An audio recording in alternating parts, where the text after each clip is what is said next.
tình quê hương con tim này. Thirukkural அறத்துப்பால் அதிகாரம் 2 வான் சிறப்பு.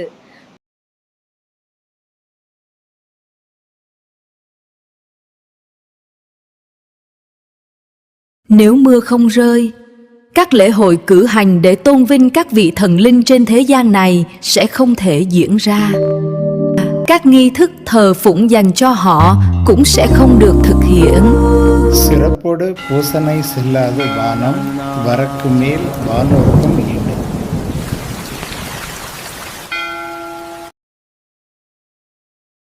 If rain fails to fall, the festivals will not take place, nor will the daily worship be performed.